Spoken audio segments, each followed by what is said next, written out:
Hello, Pastor Doug, back again with another lost word. In this series, I like looking at words that have fundamentally changed their meaning over the last few decades or maybe centuries, and almost always for the bad. That we've had these wonderful words that our culture has come along because it's militantly secular and twisted and changed them for an ideology, and a bad ideology. Today I want to take a look at the word inferior, and this is from the modern Merriam-Webster's dictionary. And let's go with the first definition. Of little or less importance, value, or merit. Always felt inferior to his older brother is the example, and it's interesting the word there is felt. Let's read some other definitions, at least the top three. Of low or lower degree or rank, of poor quality, mediocre, and number three, situated lower down, lower. So you have the focus, you look at the first two definitions, of something of little value, it's of little importance, it's poor quality, it's mediocre, it's, inferior. And so this is a bad thing. To feel inferior is a horrible thing in our modern culture. And it literally gives the example of that to explain the first definition. Or to someone to tell you you're inferior, that's a horrible sin.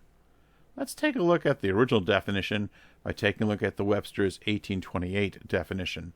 Inferior means lower in place. The second definition is lower in station, age, or rank in life. Pay due respect to those who are superior in station, and do civility to those who are inferior. Yes, there's the more modern definition of lesser quality, but you notice the fundamental change here. The modern definition, inferior, is, inferior. It's bad. The old definition, inferior, is a good thing. Now, we've lost a very key biblical concept, and you'll see these words, inferior, superior, used in Christian literature as a good thing. Like, for instance, read the Westminster Larger Catechism, especially about the fifth commandment, about honoring your mother and father. It's all about inferiors should show respect to their superiors, and superiors should show charity and graciousness to inferiors, as we read in the second definition of the ancient definition. This is explaining a very important biblical category, that all authority is from God, and we are called to show respect to authority, first to God, and to all those whom God has set above us. You might say to me, well, no one's above us. Are you kidding?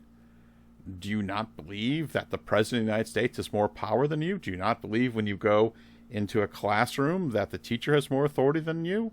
Or the town mayor or the police officer who pulls you over? Or that the parent should have more authority over the child?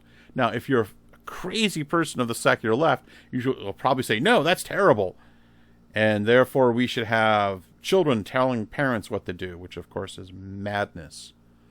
What's the first commandment that refers to loving your neighbor? Again, the fifth commandment, you shall honor thy mother and thy father.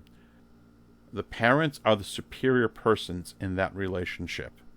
They actually have a house, they have jobs, they have money, they have authority, and they have the commandments of God behind them, that their children should honor them.